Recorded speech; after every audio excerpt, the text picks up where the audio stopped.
Llegamos ahora a lo que pudiéramos llamar el movimiento de lenguas más grande del cual haya constancia, y ese fue la Torre de Babel. Leamos el primer versículo que dice: Tenía entonces toda la tierra una sola lengua y unas mismas palabras. No sabemos cuál fue el idioma que se hablaba en aquel entonces antes de la Torre de Babel. Tal vez fue el castellano. ¿Cómo le parece?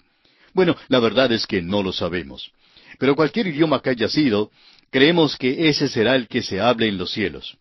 Creemos que será un idioma mucho mejor que el que tenemos hoy, con nombres, sustantivos, verbos, adverbios y adjetivos más específicos. Los versículos 2 y 3 de este capítulo 11 de Génesis nos dicen: Y aconteció que cuando salieron de oriente, hallaron una llanura en la tierra de Sinar, y se establecieron allí. Y se dijeron unos a otros: Vamos, hagamos ladrillo, y cosámoslo con fuego. Y les sirvió el ladrillo en lugar de piedra, y el asfalto en lugar de mezcla. Por lo visto, amigo oyente, el hombre viajaba hacia el occidente, y llegó a una llanura que probablemente esté en el valle entre los ríos Tigris y Éufrates. Por allá en esa región no hay piedra, y por eso tuvieron que hacer el ladrillo. Se usaba el ladrillo como algo práctico. Fue una necesidad. Es interesante que muchos de los edificios en nuestras ciudades en el día de hoy están construidos de ladrillo, y suponemos que sea el tipo de material más popular que cualquier otro tipo que se emplea hoy para edificar. Esta no fue una clase de construcción falsa. Note usted cuidadosamente las palabras de ellos. Dice el versículo 4: Y dijeron: Vamos, edifiquémonos una ciudad y una torre, cuya cúspide llegue al cielo, y hagámonos un nombre, por si fuéremos esparcidos sobre la faz de toda la tierra. La Torre de Babel era un sigurat, es decir, una torre escalonada con terraza. Se hallan muchos de estos sigurat que cayeron en ruinas en el valle de los ríos Tigris y Éufrates. Eran hechos de ladrillos. Tenían una construcción sólida y por todo su alrededor había una rampa que llegaba hasta la cúspide. Evidentemente, en la cima, la parte superior, había un altar sobre el cual en ciertas ocasiones se ofrecía sacrificios humanos. Más adelante en la historia también se ofrecían niños a los cuales se los colocaba dentro de un ídolo enrojecido por el fuego. Estas cosas fueron relacionadas con los sigurats, o sea, la torre escalonada con terraza, más adelante. En ese entonces, pues, estaban edificando una torre y deseaban llegar hasta los cielos. La idea no es tratar de quitar los pies de entre el agua, ni tratar de edificar sobre el nivel de la marea alta. Este sentido no se encuentra aquí en esta porción. Lo que trataban de edificar era algo que sirviera como punto de reunión para los hombres contra Dios. La Torre de Babel fue una rebelión contra el Dios Todopoderoso. Al parecer, Nimrod encabezó este movimiento. Fue constructor de Babel y la Torre de Babel, la cual sería el lugar para el levantamiento de un imperio mundial que se opusiera a Dios. Para poder lograr su ambición y realizar sus sueños, le faltaban a Nimrod dos factores esenciales. Primero, le faltaba un centro de unidad, es decir, un tipo de centro de operaciones. Le faltaba una capital, por decirlo así, un lugar para juntarse, un lugar al cual acudir. Por eso construyó la ciudad de Babel, porque llenaba uno de sus requisitos para realizar su sueño de levantar un imperio mundial. En segundo lugar, le faltaba un punto de reunión. No era meramente un lugar geográfico, sino un punto psicológico. Le faltaba algo para motivar, para inspirar la chispa del entusiasmo, algo semejante a una canción o un grito de guerra. Le faltaba un tema impelente y urgente, le faltaba un monumento. En aquel día fue la Torre de Babel donde el desafío y la rebelión contra Dios se encontraron. Hagámonos un nombre, dijeron. Fue el lugar de una ambición ilimitada. La Torre de Babel no era un lugar a donde el hombre podía acudir en la hora de la marea alta. No estaban construyendo sobre el nivel de la marea alta. Esa es una interpretación muy trivial y hasta infantil. No, esta torre revelaba la actitud arrogante, desafiante y rebelde del hombre contra Dios. Dios había mandado al hombre que debía esparcirse por toda la tierra y llenarla. Pero el hombre contestó: ¿qué va? No pensamos esparcirnos, sino por el contrario, juntarnos. No queremos tener nada más que ver contigo. La Torre de Babel fue edificada para mostrar que el hombre se oponía a Dios. Ahora, la torre era más que un mero símbolo. Tenía una significación religiosa. En un sigurat, o sea, en uno de esos templos de forma de torre escalonada con terraza, adoraban a la criatura en vez de adorar al Creador. Adoraban el sol, la luna y las estrellas. Eran sólidos de construcción y algunos eran redondos, mientras otros eran cuadrados. Todos tenían esa rampa que conducía a la cúspide donde se efectuaba la adoración. Quizá escogían al sol, la luna y las estrellas, porque al poder verlos sabían que no iba a haber una inundación. En vez de arrepentirse, consideraron que Dios era malo porque había enviado el diluvio. Veamos ahora la reacción de Dios. Para ello leamos los versículos 5 y 6 de este capítulo 11 de Génesis. Y descendió Jehová para ver la ciudad y la torre que edificaban los hijos de los hombres. Y dijo Jehová, He aquí el pueblo es uno, y todos estos tienen un solo lenguaje, y han comenzado la obra, y nada les hará desistir ahora de lo que han pensado hacer. Todos los hombres hablaban un solo idioma y por tanto no tenían esa barrera tremenda del idioma. De modo que podían juntarse y tratar de edificar una torre. Encontramos aquí que la naturaleza del hombre todavía está caída a pesar del diluvio. Es totalmente depravado. Dios no puede ignorar esta rebelión porque es una rebelión contra Él mismo. Dios va a levantar un muro protector entonces y va a levantarlo porque el hombre es una criatura muy capacitada. Puede viajar a la luna y puede volar en un avión de reacción. ¿No le parece a usted asombroso, amigo oyente, el hecho de que podamos sentarnos en un avión de reacción por allá muy alto en el aire y que a la vez puedan servirnos una comida muy apetitosa? Pues es increíble. El hombre ha logrado eso, amigo oyente. El hombre es una criatura competente. Ha avanzado maravillosamente en la tecnología de las comunicaciones. Si todos los hombres hablaran el mismo idioma, pues podrían entonces juntarse contra Dios. Por tanto, Dios decide levantar una barrera. Los versículos 7 al 9 de este capítulo 11 de Génesis nos dicen, Ahora pues, descendamos y confundamos allí su lengua, para que ninguno entienda el habla de su compañero. Así los esparció Jehová desde allí sobre la faz de toda la tierra, y dejaron de edificar la ciudad. Por esto fue llamado el nombre de ella Babel, porque allí confundió Jehová el lenguaje de toda la tierra, y desde allí los esparció sobre la faz de toda la tierra. Los hombres ahora son esparcidos sobre la faz de toda la tierra porque trataban de edificar la torre de Babel. Pueden juntarse, sí, pero no les será posible entenderse. Como usted sabe, una barrera del idioma es mucho más alta que la misma muralla china, y mucho más efectiva también. Es lo que separa a las gentes, y es más fuerte que cualquier frontera nacional y que cualquier océano. Hay muchísimos que tratan de decir que las lenguas o los idiomas se desarrollaron gradualmente. Aquí dice que Dios confundió su lenguaje para que al edificar allí mismo no pudieran entenderse y entonces pudieran esparcirse así en toda dirección. Encontramos aquí un verdadero hablar en lenguas donde no se podían entender. Hay un milagro del oído aquí tanto como del habla. Hablaban una lengua diferente y los oídos de los otros no podían oír lo que se decía. Surge ahora la pregunta con respecto a estos diversos idiomas. ¿Fue esta una bendición disfrazada de otra cosa? ¿O fue una maldición sobre el hombre? Bueno, para los fines de Dios fue una bendición. Para el desarrollo del hombre apartado de Dios fue un juicio. Ha sido un gran obstáculo, como bien usted sabe. Por los siglos los hombres han continuado esparcidos. Una de las cosas que está aconteciendo hoy en día a través de la radio, la televisión y los aviones a reacción es la destrucción de esos muros, y vemos que por hoy los muros de Jericó ciertamente se han venido abajo. Por eso creemos que Dios volverá a la tierra con juicio. Quisiéramos poner en contraste este movimiento de lenguas y aquellos eventos del día de Pentecostés. Este fue otro gran movimiento de lenguas, y en aquel tiempo encontramos que el Evangelio fue predicado en todos los idiomas que entendían los hombres que estaban presentes. No fue el hablar en una lengua desconocida.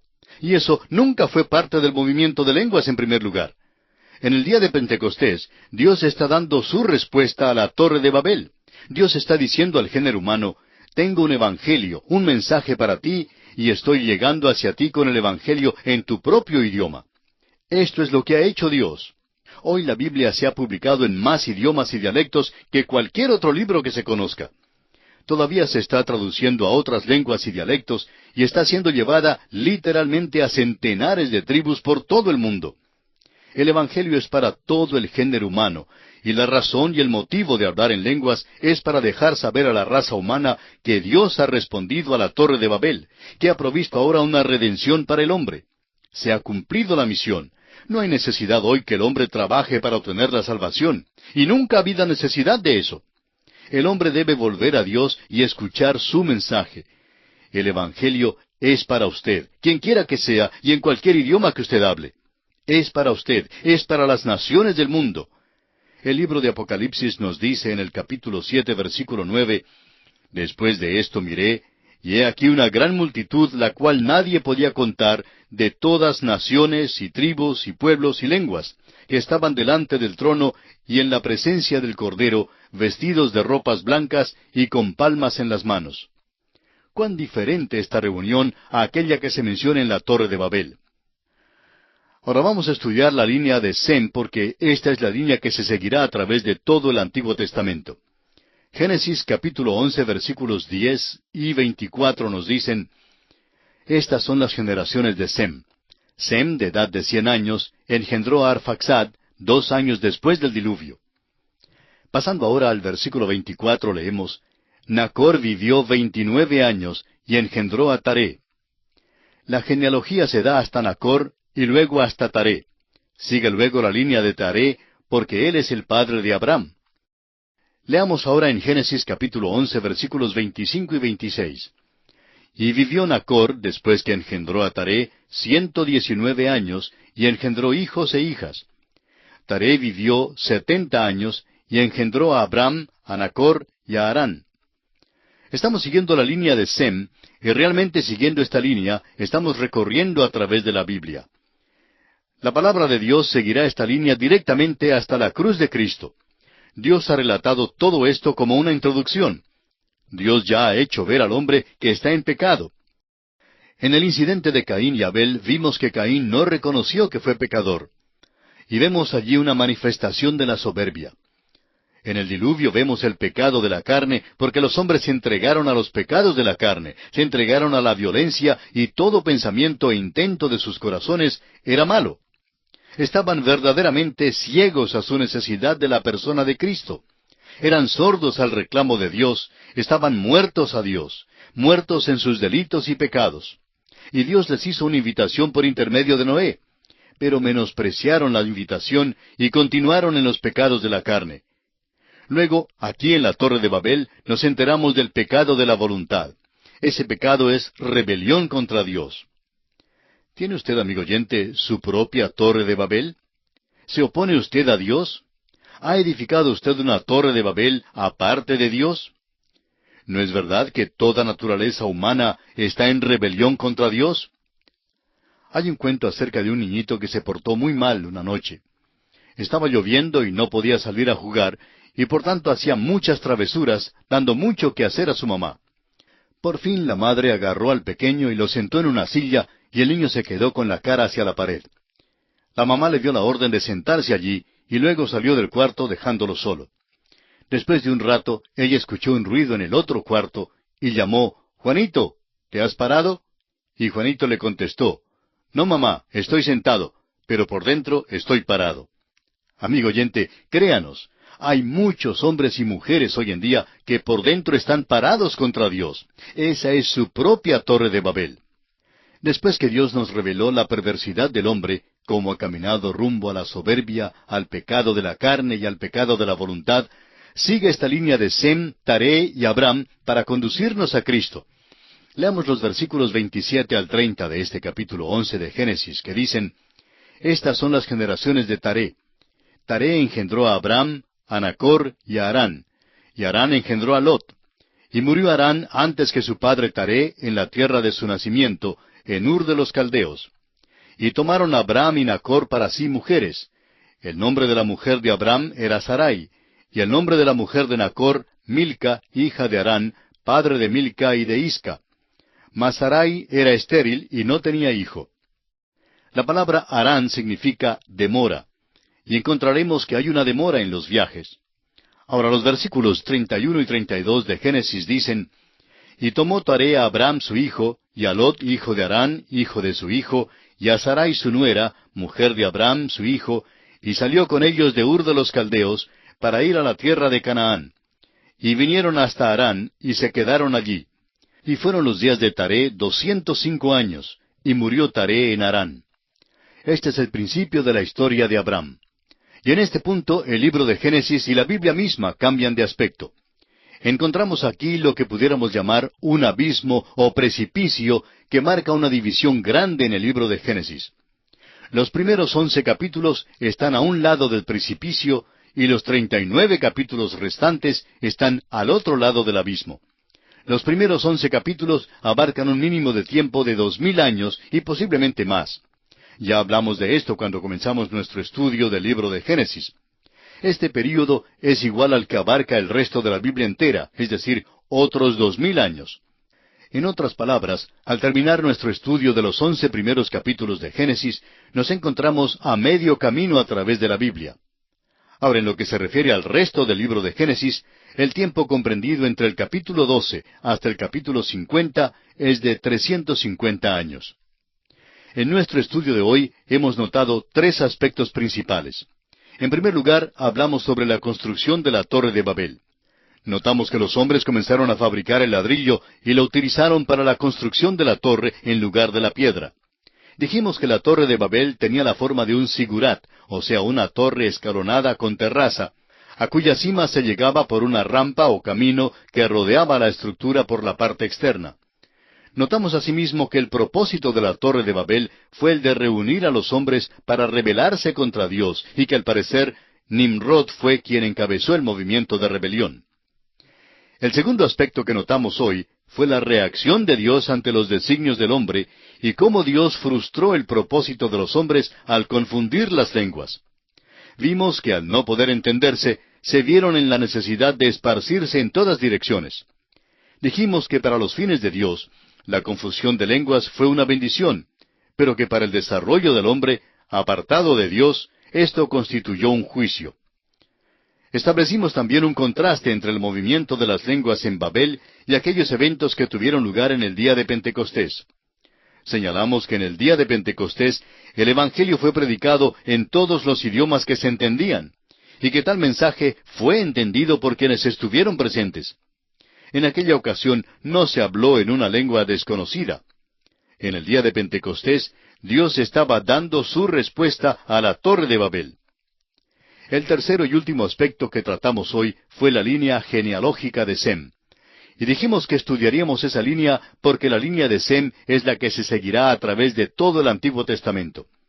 Vimos que después que Dios nos reveló la perversidad del hombre, cómo ha caminado rumbo a la soberbia, al pecado de la carne y al pecado de la voluntad, continuaba con esta línea de Sem, Taré y Abraham para conducirnos directamente a la persona de Cristo. Hagamos ahora un breve recuento de lo que hemos observado en estos primeros 11 capítulos del libro de Génesis. Dijimos que estos capítulos nos hablan de 4 grandes eventos.